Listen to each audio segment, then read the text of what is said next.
Some leaders crush it in one situation and crash in another. Usually it's a style problem. Welcome to Rise Up For You TV, where soft skills become success skills. I'm Dan. Let's make Goleman's 6 styles simple, human, and usable. Think of leadership styles like gears in a car. If you try to drive the highway in first gear, yeah, the car moves, but you burn the engine. Same with leadership. If you only use one style, you burn out the people. The magic is switching gears on purpose. The 6 personas with context, when used or avoided, and what to say are the following. First one is the visionary. This is authoritative. Follow me. When change is needed or the team is lost, the visionary sets the direction. The best time to use is when you need clarity and a North Star, a focus point. You want to avoid, though, when you haven't actually decided the destination yet. You might say something like, here's where we're going and why. You choose the how. Great situation might be in a new strategy that's being launched. You would start with, our bet is customer retention. Every ladder leads to that. Next is coaching. Grow with me.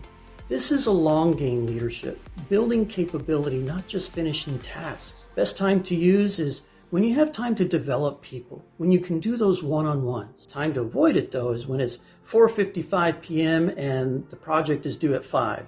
You might say something like, what's the next skill that would change your game? What rep will you take this week? And then maybe a situation would be after a missed deadline. You might say something like, let's debrief the process and sharpen your planning muscle. Next is affiliative, people first. Affiliative rebuilds trust and connection when morale is low. Best time to use when, maybe the team is bruised a little bit or been reorganized. Maybe it's been a tough quarter or there's a conflict. Best time to avoid, though, is when standards are slipping or performance needs need to be clarified. You might say something like, how are you really? What's one support you need this week? Good time to use it after layoffs, right? We're going to slow non-essential work and check in one-on-ones this week. Following that is democratic. What do you think? Democratic invites voices to drive buy-in and better ideas.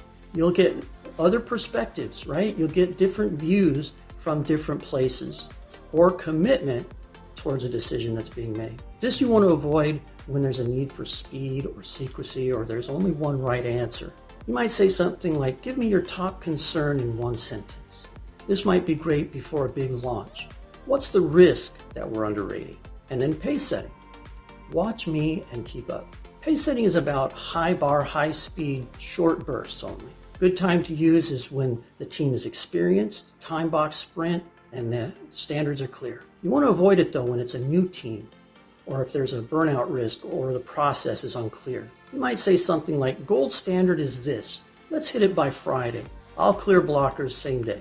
Good example might be close of the quarter push, right? 2 weeks only, then we'll recover. And then finally, coercive. Do what I say. Coercive gets a bad rap, but in true crisis, it's the right gear to use. For instance, safety or legal or security or urgent crisis. You want to avoid it any other time, though, because it does kill creativity and trust over time. You might say something like, for safety and compliance, we're doing this now. I'll explain that. An example might be a security incident. We lock down first and then we debrief later. Find your default and your growth edge. Picture your last tough week. Which style did you use the most? That's probably your default. Now, pick the one you rarely use. That's your growth edge. This week, borrow one sentence from your growth edge. This is time to stretch a little bit. If you're usually a visionary, then why don't you add democratic? Something like, what am I missing? If you're always pace setting, add affiliative. How are you really? Or if you're always affiliative, you may need to add coaching. What's the next skill you'll practice? You see, switching gears playbook. This is real life combinations that we're going to look at now. Here's how to stack the styles and the why. If there's a crisis, you want to start with coercive, go to visionary, and then affiliative. Why? Because we're going to stabilize, then we're going to set direction, and we're going to rebuild that trust. For a new strategy, we would go visionary, and then democratic, and then coaching. We want direction, ideas, but then we want to build skills to execute. If it's burnout, then we might do something like affiliative first, into coaching, into visionary. We want to show that we care, the capability, and then remind of the purpose. If it's a high-performing sprint, pace setting to affiliative, push then recover. So let's practice these out loud. Say this with me, out loud. Here's where you're going and why. You choose the how. Which one would that be? Yeah, you're right. Visionary. What am I missing? Democratic. How are you really? Affiliative. What's the next skill you'll practice this week? Yeah, coaching. Gold standard is this. Let's hit it by Friday. Pace setting. For safety and compliance, we're doing X now. Coercive. That's great.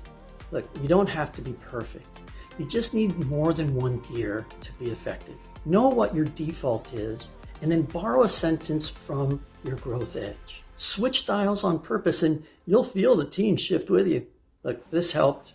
Share it with your leadership team, and tell me your default style in the comments. Subscribe for weekly tools to lead with confidence, EQ, and impact. I'm Dan, and this is Rise Up For You TV, where soft skills are the new success skills.